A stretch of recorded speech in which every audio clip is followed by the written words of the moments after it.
됩니다. 그리고 우리 교회 현실에 대한 진한 공감을 느끼게 됩니다.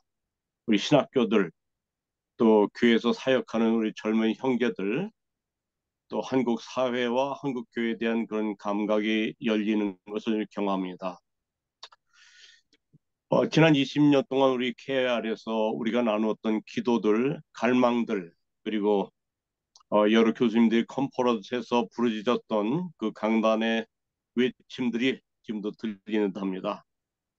우리는 요나단 에드워드의 부흥이 한국에서 이루어지기를 사모했었습니다.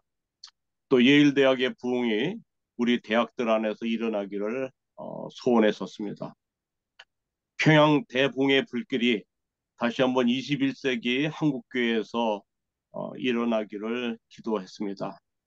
또 위튼 칼리지 캠퍼스 부흥운동, 또 에즈베리 부흥운동이 우리가 소속된 대학에서 일어나기를 간절히 원했습니다.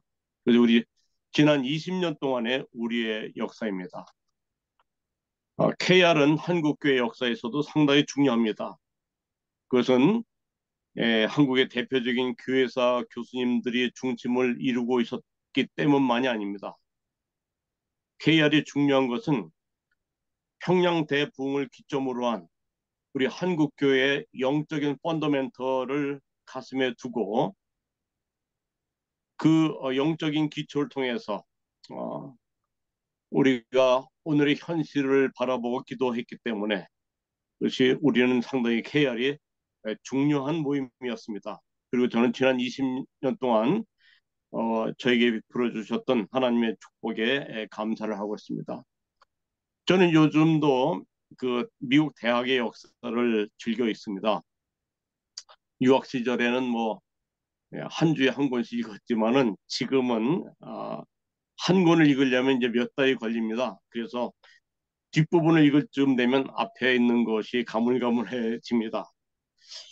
요즘엔 예일대학의 역사가 참 흥미롭습니다. 그래서 오늘 말씀을 생각하기 전에 잠깐 살펴보려고 합니다. 제가 읽는 책은 1700년대부터 1900년대까지 200년 동안 대학 캠퍼스를 휩쓸고 갔던 긴 사상적인 흐름들, 또 신앙과 학문의 끝없는 갈등, 또 국가와 사회가 요구하는 그 모든 요구에 대해서 젊은 학생들이 진지하게 고민하는 모습들을 보았습니다. 근데 그 모든 소용돌이 한가운데는 총장이 있었습니다. 그 당시 총장은 멀티플레이였습니다. 대학 채플에서 설교를 하죠. 교직원을 임명하죠. 또 불신앙에 대해서 싸움을 하는 그런 대표 선수였습니다. 근데 중요한 역사의 전환점마다 총장들이 했던 설교가 굉장히 감동적이었습니다. 그 고비를 앞두고 하나님께 기도하고 공동체를 설득해 가던 그 총장들 설교는 상당히 감동적이었습니다. 근데 제가 괴로운 것은 그 위대한 대학의 흥망성쇠를 한눈에 본다는 건 참 괴로웠습니다. 대학이 확대되고 재정이 확충될 때마다 건물을 짓고 새로운 교수들 모셔왔지만 정정 사상이 자유롭게 진행되면서 헌신은 줄어들고 신앙에 대한 관심을 약해지고 채플이 약해지기 시작했습니다. 현재 예일대학엔 4개 채플이 있습니다. 그 신앙이 불타오를 때마다 기도와 찬양이 캠퍼스를 가득 채울 때마다 체포를 하나씩 하나씩 지어갔습니다. 근데도 아까도 이게 말씀드렸듯이 총장의 컬러가 미세하게 바뀔 때마다 대학의 색채가 변했습니다. 맨 처음 토마스 클랩 총장 때는 대학 안에 교회가 들어와 앉아있는 그런 독특한 구조를 만들어 놨습니다. 그리고 요나단 에드워드의 그 컨스턴트 칼비니즘, 컨시스턴트 칼비니즘을 기초로 해서 모든 신입생들은 청교도 사상을 배우고 개혁신앙을 배웠고 교직원들은 신앙을 사역하게 되었습니다. 근데 에즈라 스타일스 총장 때는 이분은 굉장히 신앙이 좋은 분이었지만은 정통 신학에 충실했지만은 대학 분위기를 고려해서 조금 관용적인 정책을 펼쳤습니다. 총장 선서 때에도 칼비니즘이란 단어를 빼고 선서를 했습니다. 그리고 나름대로는 학문의 위상을 지키는 굉장히 노력을 많이 했습니다. 근데 그 모든 역사의 소용돌이를 온몸으로 부딪힌 사람은 요나단 에드워드의 손자인 티모시 드와이트 총장이었습니다. 그는 학교 문제에 전념하느라고 시력을 상실할 정도로 건강을 잃었었습니다. 그러나 그의 재임 기간 동안에 예일 리바이벌이라는 거대한 붕의 불길이 일어났었습니다. 이 총장이 매월 성만찬을 하려고 성찬대 앞에 섰을 때 그 대학 교수들과 교직원들은 이 총장의 위상에 굉장히 큰 감동을 받았었습니다. 역사가들은 이 티모시 드와이트 총장을 복음주의 개신교의 예언자라고 칭했습니다. 그가 총장으로 때 20년 동안 그 대학의 설교단은 미국에서 가장 영향력 있는 장소라고 역사가들은 평가를 했었습니다. 그러나 그 후로 여러분 수업에서 많이 보았던 것처럼 나다넬 테일러의 뉴 헤븐 신학교죠. 호레스 부슈넬의 뉴 시얼라지가 왔죠. 결국 티모스 드와이트의 손자인 티모스 드와이트 5세 총장 때 공식적으로 칼비니즘을 완전히 폐기했습니다. 제 설교가 강의처럼 돼가고 있는데 제가 이 말씀을 드린 것은 예일 대학에서 채플의 의무화가 폐지되던 그 순간을 말하려고 하는 것입니다. 여러분 예일 대학의 영적인 생동력을 가지고 있을 때는 도처의 예배였습니다. 주일날 오전 예배, 주일날 오후 예배, 매일 새벽 기도에 정오 기도회가 있었습니다. 그 당시에 예일 캠퍼스의 분위기는 마치 중세 신비주의들이 얘기했던 그 따뜻한 봄날 같은 아름다운 숨결이 느껴지던 그런 시절이었습니다. 근데 영국의 생물학자 토마스 헉슬리가 방문하고 영국의 사회학자 허버트 스펜서가 방문하고 또 유명한 윌리엄 썸너가 대학의 사회학 교수로 임명되면서부터 총장에게 정면으로 대치하게 되었습니다. 학생들은 채플 강사들의 수준을 문제 삼고 불평했습니다. 예배 시간엔 노골적으로 무관심을 보이거나 무례한 태도를 지었습니다. 그리고 예일 대학 역사가들은 유대 기독교인 초대 기독교 전통을 공부하기 시작했지만 점차 인도와 불교를 연구하게 되었고 산스크리트 언어와 인도 예술을 연구하게 되었습니다. 티베트의 달라일라마가 희귀한 라사 불경을 100권을 예일의 스털링 도서관에 기증을 했습니다. 점차 예일 대학에서 체프를 과연 의무 제도로 해야 되는 것이 맞는가 하는 찬반 논쟁이 일기 시작했습니다. 제일 먼저 주일 오후 예배가 자율 예배로 바뀌었습니다. 점차 촛불이 하나씩 하나씩 자율화되었습니다. 그리고 1920년대 와선 본격적으로 촛불 자율화 논쟁이 시작됐습니다.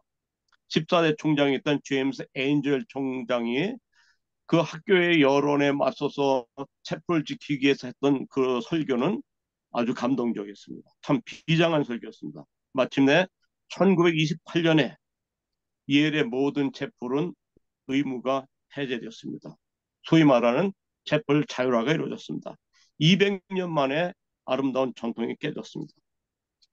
그때 대학신문 편집장이었던 윌리엄 버클레라는 학생은 예일에서의 하나님과 인간이라는 책을 출판했습니다. 그는 이 책에서 예일의 진리와 교육을 위반한 근본적인 방식이 안티크라이스트, 반기독교적이라고 지적했습니다. 그리고 교수들에게 향해서 학생들에게 진리를 추구하는 것을 권면만 해서는 안 된다. 교수들은 자기가 믿는 신앙을 정통 신앙의 체계 안에서 확실한 진리로 선포해야 된다고 외쳤습니다. 그리고 지금 예일의 정통은 불가지론과 집단주의로 향하고 있다고 지적하면서 모든 동문들로 하여금 정도를 벗어난 교수들로 하여금 건전한 이론을 가르치도록 요구해야 한다고 외쳤습니다. 이런 학생들과 자연과학 교수들의 주장도 있었지만은 결국 예일 대학에서 의무고 체풀은 폐지됐습니다. 우리의 신앙은 항상 이렇습니다. 골짜기에 고난과 두려움이 있고 우리가 한국 교회와 우리 신학교들 이런 걸 살펴볼 때마다 저는 그 예일 대학에서 느꼈던 그런 비애감을 느끼게 되었습니다. 여러분, 우린 욥의 고백을 기억합니다. 여러분들 욥기 23장 많이 기억하시죠? 유댄 피터슨 목사님은 욥기 23장을 이렇게 묵상했습니다. 동쪽으로 가서 찾아봐도 그분은 보이지 않고, 서쪽으로 가도 흔적이 없구나. 북쪽으로 가도 자취를 숨기셨고, 남쪽에 가도 뵐 수가 없구나. 그러나 그분은 내가 어디에 있으며 무엇을 하고 있는지 알고 계신다. 여러분, 23장 10절 알고 계시죠? 나의 가는 길을 그가 아십니다. 하나님은 내 길을 알고 계십니다. 하나님은 내가 택한 그 길을 알고 계십니다. He knows the way that I take. 내가 취한 그 길을 하나님이 알고 계십니다. 그리고는 우리를 단련하신 후에 우리는 정금같이 나오리라. 우리를 단련하신다고 했습니다. examine, try, prove. 여러분, 이게 금인지 아닌지 이빨로 물어보지 않습니까? 옛날엔 돌에다 문질러 보면 거기에서 아주 눈부신 광택이 나옵니다. 하나님은 한국의 대학교를 알고 계십니다. 우리 기독교의 대학에 나가 있기를 알고 계십니다. 우리 신학교의 길을 알고 계십니다. 우리가 택한 길을 주님은 알고 계십니다. 저는 창세기 15장을 참 좋아합니다. 창세기 15장에는 빛과 어두움이 대비되고 있습니다. 컨트라스트, 절망과 희망이 있는 아름다운 말씀입니다. 창세기 15장에 보면은 아브라함이 장막 안에 웅크리고 있었습니다. 그 가나안 왕들의 그 파워 스트러글에 희생이 돼서 롯이 잡혀갔는데 간신히 아브라함이 데려왔습니다. 15장에 보면 롯은 깊은 어둠 속에 들어앉아서 지나간 세월을 회상하고 있었습니다. 자기의 고향인 갈대아우로 자기가 태어나고 자라고 결혼까지 했던 그 수메르 문명의 최번성기였던 과거를 회상하고 있었습니다. 그리고 황량한 모래바람에 지나가는 장막 밖을 생각하면서 깊은 절망 가운데 있었습니다. 이때 아브라함과 하나님의 대화는 굉장히 격한 대화였습니다. 평소에 아브라함의 모습이 아니었습니다. 이때는 하나님께 책임 소재를 묻는 격한 대화가 올라왔고 아브라함은 불안과 절망 가운데 있었습니다. 어쩌면 오늘날 우리 한국의 부흥을 바라던 우리 또 캠퍼스 리바이벌을 기대하던 우리의 모습하고 유사하다고 싶습니다. 응답은 늦어지고 부흥은 요원하고 지치고 힘든 우리 열정이 식어가고 있습니다. 그러나 여러분, 우리는 히브리서 12장 2절을 기억합니다. 믿음의 주요 온전케 하시는 예수를 바라보자. 여러분, 믿음의 주란 말은 헬라어로 아르케고스입니다. 아르케고스, 시작을 하신 분, 기초를 놓으시는 분, 이니시에이터, 파운더. 우리가 시작을 누가 했든지 간에 우리가 신앙의 시작을 전도를 했던 어쨌든 간에 처음에 토대를 놓으신 분이 하나님입니다. 아르케고스입니다. KR에 토대를 놓으신 분도 시작하신 분도 그리스도입니다. 그런데 온전케 하신다는 말은 텔레오테스, 끝내시는 분, 완성시키는 분, 피니셔, 퍼펙트입니다. 우리가 결승전에 통과할 때까지 우리의 신앙 경주를 이끌어 주시고 마침내 우리의 소원을 성취하시는 분 텔레오테스입니다. 다시 말씀드리면 우리의 그 부흥에 대한 열방을 시작하신 분 아르케고스도 그리스도죠. 그것을 마침내 이루시는 분도 텔레오테스도 예수님이십니다. 그분을 바라보라고 말씀하고 있습니다. 오늘 창세기 15장에 그 낙담한 아브라함, 하나님은 아브라함을 탓하지 않으셨습니다. 하나님은 아브라함을 잘 알고 계셨습니다. 또 주님은 우리를 잘 알고 계십니다. 우리가 얼마나 연약한 존재인지, 우리가 말하는 진실이라는 것이 얼마나 깨지기 쉬운지, 얼마나 쉽게 일그러지고 금이 가고 부서지는지를 하나님이 알고 계십니다. 5절에 보면 그를 이끌고 밖으로 나가셨다. 그를 이끌고 밖으로 나가셨습니다. 여러분, 장막안은 어떤 곳입니까? 장막안은 인간의 과거가 있는 곳입니다. 인간의 공간입니다. 과거에 대한 기억, 미래에 대한 터무니없는 야심들, 또 현재에 망가진 좌절이 있는 곳. 아무리 돌아봐도 아무리 챙겨봐도 앞이 보이지 않는 꽉 막힌 곳이 바로 장막입니다. 그런데 하나님께서 이끌으셔서 밖으로 끌고 나오셨습니다. 광활한 별빛 아래 세웠습니다. 저도 어린 시절에 겨울에 수요 예배 끝나고 나오면은 푸른 하늘에 별이 총총한 것을 기억하고 있습니다. 근데 광야에는 별이 얼마나 총총하냐면 서쪽 지평선에서부터 동쪽 지평선까지 하늘 가득한 것이 별이었습니다. 근데 하나님이 두 가지 명령을 하셨습니다. 첫 번째, look upon the sky. 하늘을 바라보아라. 두 번째, count the stars. 그 별들을 세어보아라. 아브라함이 순종은 잘하기 때문에 별을 씌었겠죠. 어느 순간에 하나님은 스톱. 내 자손들이 이와 같을 것이다. 보느냐? 내 자손이 이와 같을 것이다. 내가 내게 준 꿈은 절대로 흔들리지 않을 것이다. 이때 하나님께서는 성경 말씀하기를 아브라함이 여호와를 믿었다. 창세기 5장 15장 6절에 보면 하나님이 아브라함이 여호와를 믿으니 여호와께서 그를 의로 여기셨다 말씀하고 있습니다. 그 고통스럽고 낙담된 그 순간 모든 기도가 응답받지 못한 것 같은 그 가운데서 다시 한번 용기를 내서 다시 한번 하나님 약속을 믿었을 때 하나님이 그를 의롭다고 여기셨습니다.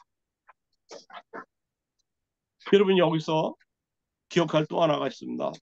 누가 이 약속을 이루어 주셨습니까? 이사야 9장 7절에 보면 만군의 여호와의 열심히 이를 이루시리라. 히브리어로 키나트 야훼. 근데 헬라어도 보니까 호젤로스 큐리오. 그리스도의 열정. 라틴 벌게이트도 보니까 젤러스 도미니. 하나님의 열정입니다. The zeal of the Lord. NLT에 보면 passionate commitment of the Lord. 하나님의 열정적인 계비입니다. 하나님이 우리 15장도 보셨어요? 그를 이끌고 바깥으로 나가셨다. Lord took him outside. brought him outside. 그 아브라함을 뭐 어떻게 했는지 몰라요. 팔을 잡고 나오셨는지 등을 밀었는지 그를 이끌고 밖으로 나가셨다. 이것이 여호와의 열심입니다. 엑세구라죠. 바깥으로 끌고 나오셨다. 그 구질구질한 인간의 장막, 인간의 실존 안으로 들어오셔서 아브라함을 이끌고 나오셨습니다. 이것이 바로 여호와의 열심입니다. 여러분, 그 만군의 여호와의 열심께서 우리 한국교회 부흥도 이루어질 줄 믿습니다. 하나님의 선하신 뜻이 이루어질 줄로 믿으시기 바랍니다. 절대로 포기하지 마시기 바랍니다. 자, 창세기 22장이 오늘 본문입니다. 이렇게 변화된 아브라함, 믿음의 조상이 된 아브라함에게 이삭을 바치라고 했습니다. 구체적인 장소를 지적해 주셨습니다. 모리아에 바치라고 했습니다. 성경엔 매우 특별한 장소들이 있는데 이스라엘 백성들은 하나님을 경험했던 은혜가 넘쳤던 장소들을 특별하게 기억하고 있습니다. 우리도 마찬가지입니다. 근데 이 모리아란 지명은 굉장히 소중합니다. 이 성서 언어학자들은 모리아란 이름이 하나님의 이름처럼 심오하고 신비스럽다고 얘기합니다. 그 Ancient Semitic Language 학자는 그 모리아라는 어원을 여러 가지 해석했는데 히브리어로 라라는 말은 눈으로 보다. 모리아는 야훼께서 보고 계시다. 야훼 하나님께서 야훼가 보고 계시다는 뜻이랍니다. 7절에 보면 이삭이 아브라함에게 물어봤죠. 아버지, 불과 장작은 있는데 번제 드린 양은 어디 있습니까? 이때 아브라함이 얘기했죠. 얘야, 번제로 드리는 어린 양은 하나님이 준비하실 것이다. 이 준비한다는 말이 라하, 엘로힘 라하, 하나님이 직접 보고 계실 것이다 그랬습니다. 자, 14절. 그래서 이제 여호와 이레라고 하지 않습니까? 여호와 이레 14절을 보면 여호와의 산에서 보고 계신다. 이때는 동사의 변형도 없이 그대로 야훼, 라 이렇게 됐습니다. 셉처진트 70인역에도 엔토 호레이 큐리어스 옵테, 예? 여호와의 산에서 보고 계신다. 벌게티에도 인 몬테 도미누스 비데티, 하나님 보고 계신다고 했습니다. 킹 제임스 버전에도 In the mount of the Lord it shall be seen. 예, 직접 하나님께서 보고 계신다. 왜 이걸 번역을 이렇게 준비되었다고 했는지 모르겠습니다만, 예, 히브리어도 헬라어도 벌게이트도 여호와의 산에서 하나님이 보고 계시다 이렇게 말씀하고 있습니다. 하나님이 우리의 기도와 20년 동안 우리의 간구를 보고 계십니다. 그런데 여기서 더 중요한 건 이 모리아라는 곳이, 여러분 우리가 잘 아는 것처럼 다윗 왕에 대해서 제일 먼저 왕이 돼서 한 것은 예루살렘을 쳐서 빼앗은 것입니다. 근데 예루살렘이 바로 모리아 산입니다. 원래 여부수족이 살았었죠. 다윗은 왕이 되자마자 제일 먼저 특공대를 보내서 기온 샘물 수로를 선발대를 보내서 시온산 예루살렘을 뺏었습니다. 조금 더 올라가면 청년 다윗이 골리앗의 목을 뱄을 때 목을 들고 어디로 갔냐면 그 당시 적의 성이었던 예루살렘 성문안까지 골리앗의 목을 가지고 갔습니다. 이건 다윗은 장차 이것이 자기의 성 시온성이 될 것을 알고 있었던 것입니다. 이 시온산에 하나님의 성전이 건축됐습니다. 여부서 사람 오르난의 타작마당이었죠. 역대상 22장 1절에 보면 제사를 지내던 다윗이 불길이 제물에 태우는 그 순간에 영안이 열려서 예루살렘 성전 터를 보게 됐습니다. 역대상 22장 1절에 보면 그때 다윗이 말했다. 바로 이곳이 주 하나님의 성전이요 이것이 이스라엘의 번제단이다. 그리고 그의 아들 솔로몬이 예루살렘 모리아산에 여호와의 성전을 건축했습니다. 역대상 3장 1절이죠. 솔로몬이 예루살렘 모리아산에 여호와의 전 건축하기를 시작하니 이곳은 전에 여호와께서 그의 아버지 다윗에게 나타나신 곳이요 여부수 사람 오르난의 마당에 다윗이 정한 곳이다. 여러분 지금 가면 이스라엘의 모리아산을 찾을 수가 없습니다. 왜냐하면 모리아산이 바로 예루살렘 성전이 되었기 때문입니다. 요즘 지형학 토폴로지가 발달돼 가지고서 그 지형 여러 가지 지형도의 그 타작마당의 위치, 솔로몬 성전, 골고다 언덕의 지형도를 표기하는 것을 볼 수 있습니다. 물론 몇백 미터 차이가 있지만, 자, 근데 우리 여기서 하나 더 생각할 것은 인간의 시간과 하나님의 시간입니다. 사람의 일생은 눈 깜빡할 사이지만 하나님은 천년이 하루와 같습니다. 물리학자들과 철학자들이 시간의 본질에 대해서 많은 연구를 했는데 그들의 말은 어거스틴의 연구가 가장 심오한 연구라고 합니다. 어거스틴은 고백록 11권에 이렇게 말하고 있습니다. 인간들은 과거, 현재, 미래를 생각하지만 과거는 이미 흘러가 버렸고 미래는 아직 오지 않았고 현재도 순식간에 과거로 빠져들어간다. 그러므로 과거의 현재, 현재의 현재, 미래의 현재라는 세 가지 시간이 있다. 근데 이 세 가지 시간은 인간의 영혼 안에서 존재하기 때문에 과거의 현재는 기억이요, 현재의 현재는 직관이요, 미래의 현재는 기다림입니다. 여러분 하나님은 어떤 분이십니까? 무에서 시간을 창조하셨습니다. 영원하신 하나님은 항상 현재에 머물러 계십니다. 결국 하나님의 전지성이란 결국 하나님의 초시간성을 말합니다. 베드로후서 3장 8절 사랑하는 자들아 주께는 하루가 천년 같고 천년이 하루 같은 이 한 가지를 잊지 말아라. 우리는 하나님의 시간을 초월해서 보고 계신 것을 알 수 있습니다. 성경 안에서 계속 진행되고 있습니다. 요한복음 2장 19절에 보면 예수님께서 말씀하시기를 너희가 이 성전을 헐라 내가 사흘 동안에 일으키리라. 예수님께서 자기 육체를 성전을 삼으시고 자기 육체가 헐리는 그 자리, 그 골고다에서 십자가에 달리셨습니다. 근데 십자가에 달리신 그 자리가 어디입니까? 히브리서 13장 12절에 보면 그러므로 예수도 자기 피로 백성을 거룩하게 하시려고 성문 밖에서 고난을 받으셨느니라.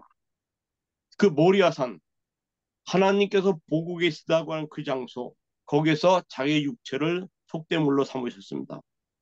아브라함이 아들 번제로 바치려고 한 그 자리에 하나님께서 자기 아들 예수 그리스도를 십자가에 못 박으려고 내주셨습니다. 옛날, 아득한 옛날, 이삭이 나무단을 메고 앞에서 한 걸음 한 걸음 걸어가는 그 모습을 보시면서 앞으로 자신의 아들이 저곳에 서서 십자가를 메고 올라갈 것을 보고 계셨습니다. 내가 보고야 말리라. 하나님의 결연한 의지가 역사의 마지막 순간까지 계속되고 있습니다. 요한계시록 11장 8절에 보면 곧 그들이 주께서 십자가에 못 박힌 곳이라. 그러니까 주께서 기뻐하시는 신자들이 핍박을 받는 곳, 그 장소. 내가 기뻐하는 백성들이 그 큰 예루살렘 영문 밖 골고다 언덕에서 핍박을 받으리라. 하나님은 끝까지 결연한 의지로 보고 계십니다. 근데 우리 신앙의 역사는 해피엔딩입니다. 요한계시록 14장 1절에 보면 그 큰 시온산에 승리한 어린 양의 우뚝 소리라. 역사의 마지막 최종국을 말씀하고 있습니다. 내 아들이 십자가에 달린 그 자리에 마침내 승리한 어린 양의 우뚝 소리라. 여기 하나님의 행동이 있습니다. 여기 하나님의 단호한 의지가 있습니다. 내가 최후의 승리를 보고 말리라. 근데 어린 양의 시온의 성에 섰는데 그 곁에 누가 있습니까? 단장한 신랑 옆에 단장한 신부가 있습니다. 곱고 흰 린넨 드레스를 입은 신부가 서 있습니다. 그 신부가 누굽니까? 끝까지 믿음을 지켜낸 신자들입니다. 그 신부가 우리들입니다. 신부가 우리 교회입니다. 우리는 단장한 신부입니다. 우리가 오랜 동안 기독교 대학의 건학 인형을 살려내려고 몸부림쳤습니다. 사랑하는 신학교의 전통성을 붙들어 세우려고 많은 교수님들이 발버둥을 쳤습니다. 그러나 괜찮습니다. 우리가 좀 부족해도 괜찮습니다. 용기가 부족했고 동료들 설득하는데 미약해도 괜찮습니다. 하나님이 하셨습니다. 신부는 신부일 뿐입니다. 여러분 신데렐라가 계모하게 좀 학대를 받으면 어떻습니까? 결국 왕자와 결혼하지 않습니까? 우리 얼굴에 재가 좀 묻으면 어떻습니까? 옷에 검댕이 좀 묻으면 어떻습니까? 내가 지금 굳은 일을 하고 살면 어떻습니까? 또 이 험한 세상에서 내 인생이 박살난 듯한 경험을 했으면 어떻습니까?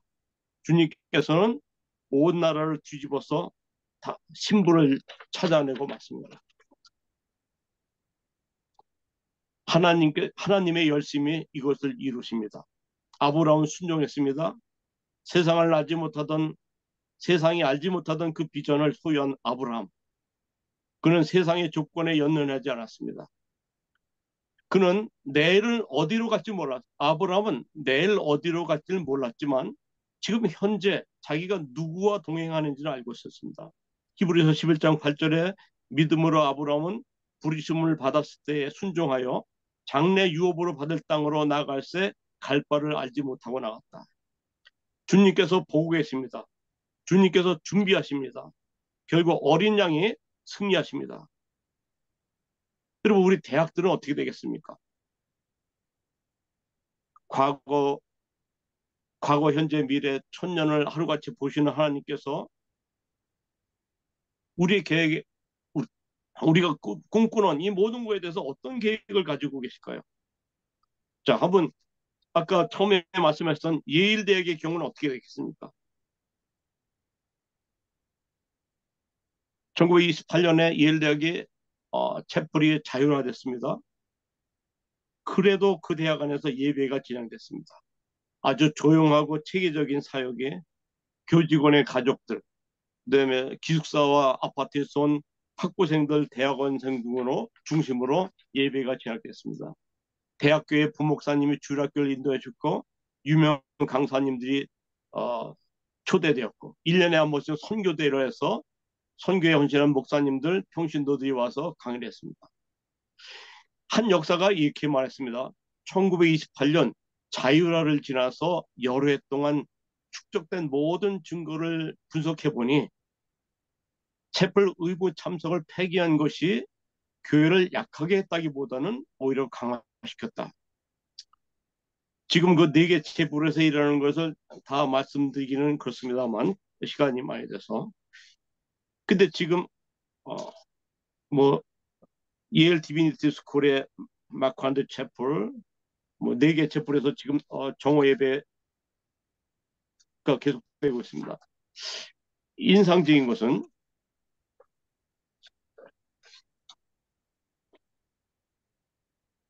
지금도 12시가 되면은 12시 되면 그 대학 한가운데는 하크네스 타워에서 아름다운 차인벨이 울립니다. 지금 12시고 정오 예배가 진행되고 있습니다. 그런 차인벨이 지금도 울리고 있습니다. 한 역사가는 이렇게 얘기하고 있습니다. 이처럼 예일대학 안에 특별한 목적을 위하여 채플 4개가 봉헌되어 있다는 것은 드와이트 총장에 의해서 예일을 휩쓸어 갔던 그 리바이벌의 정서를 의미하는 것은 아니다. 지금도 정오마다 하크네스 타워에서는 아름다운 차인벨이 울려 퍼진다. 그러나 무수히 많은 학부생들과 교수들은 단지 바삐 지나칠 뿐이다. 그러나 그 채플은 대학 한가운데 서 있다. 그리고 학문 공동체 정중앙에서 영적인 삶을 발견하고 확장시키려는 그 작정한 사람들을 부르고 있다. 네 개의 채플에 활짝 열려진 분들은 20세기 대학 교회의 신앙을 상징하고 있다. 신앙은 형이상학이 아니다. 신앙은 생명의 길이다. 여러분 너무 오늘의 우리의 모습, 오늘의 한국교회, 오늘의 신학교회 입시 문제, 또 여러 가지 교회의 어려운 문제들, 부교육자들 문제, 이런 문제 너무 우리 걱정을 많이 합니다. 그러나 하나님이 우리를 보고 계십니다. 우리가 가는 길을 그분이 알고 계십니다. 여러분 굳이 세상을 구하려고 하지 마십시오. 굳이 부흥운동자가 되려고 하지 마십시오. 굳이 우리가 조지 위필드가 되려고 하지 마십시오. 하나님이 보고 계십니다. 그러나 꼭 기억해야 될 것 하나는 우리는 여러분들이 부흥의 주역이라는 것입니다. 부흥이 무엇입니까? 세상의 불순물을 제거하는 하나님의 일이, 하나님의 열심입니다. 우리로 하여금 하나님을 바라볼 수 있는 내적인 조건을 형성시키는 성령의 사역이 부흥입니다. 우리 마음이 청결해질수록 우리 영적 게으름의 상태를 제거하시는 그런 하나님의 은총입니다. 저는 부흥을 연구한 사람들이 글을 읽었습니다. 수많은 젊은 그리스도인들은 주님에 대한 헌신과 희생이 있어서 나이 든 성도들의 모범이 되었다. 모든 시대에 있어서 위대한 창조적인 신앙의 역사는 지적이고 영적인 젊은이들이 이룬 업적들이었다. 그들은 대다수가 30세 이하의 젊은이거나 때로는 18세에서 25세의 젊은이들이다. 조나단 웨이드리가 결정적인 얘기했습니다. 제1차 대각성 운동의 가장 큰 역량은 젊은이들이었다. 그는 이렇게 말했습니다. 그것은 참으로 하나님께서 자신의 교회의 부흥을 위한 위대한 사역을 시작하셨을 때 언제나 그러하셨다. 하나님은 젊은이들을 취하셨고 나이가 많은 목이 곧은 세대는 버리셨다. 그리고 이건 요나단 에드워드의 말입니다. 영적 각성운동의 심장부에는 늘 젊은이들이 있었다. 왜 그렇습니까? 젊은이들의 영혼이 기성세대보다 순수하기 때문입니다. 그런데 제가 20년간 젊은이들 지켜보니 좀 다른 면을 보았습니다. 우리 교수님들은 많은 지식을 가지고 계시고 많은 경험을 가지고 계십니다. 그래도 영적인 원동력은 젊은 세대에 있다는 것을 믿으셔야 됩니다. 여러분, 위튼 칼리지 리바이벌 캠퍼스 부흥운동 때 총장님이 나와서 이렇게 뭐 설교를 했다던가 교목실장이 나와서 주도했단 말 들어보지 못했습니다. 1970년대 에저버리 캠퍼스 부흥은 제가 잘 알고 있습니다. 최근에 부흥은 모르지만 그때 교수님이 나와서 특강을 했다는 말 들어보지 못했습니다. 전적으로 학생들, 그것도 일반 학생들이 캠퍼스 리바이벌, 성령의 운동을 이끌어 나갔습니다. 지식과 경험이 많다는 것하고 영적인 순수성, 성령의 역동성, 성령의 민감성은 전혀 다른 이야기입니다. 영성에 있어서는 우리 젊은 신학도들, 젊은 사역자들이 영역 주권을 주장해야 된다. 스피어 서번티. 캠퍼스 리바이벌에서는 스피리추얼 스피어 서번티는 젊은이들에게 있습니다. 영적인 영역에서 절대로 교수님들에게 종속되지 마십시오. 그리고 캠퍼스 부흥에 대한 책들을 많이 읽으십시오. 그리고 스스로 조직력을 익히시고 동지애를 키우시고 영적 리더십을 발휘하시기 바랍니다. 오늘 대학 상황이 어렵고 여러분 목회 현장이 어렵더라도 하나님은 보고 계십니다. 하나님은 여러분이 택한 길을 알고 계십니다. 그리고 종국적으로는 그분이 이 모든 것을 이루실 것입니다. 우리가 시작한 이것도 이 캠퍼스 리바이벌, KR, 우리 시작하신 분도 그리스도시요. 이걸 이루신 분도 그리스도일 것입니다. 두려워하지 말고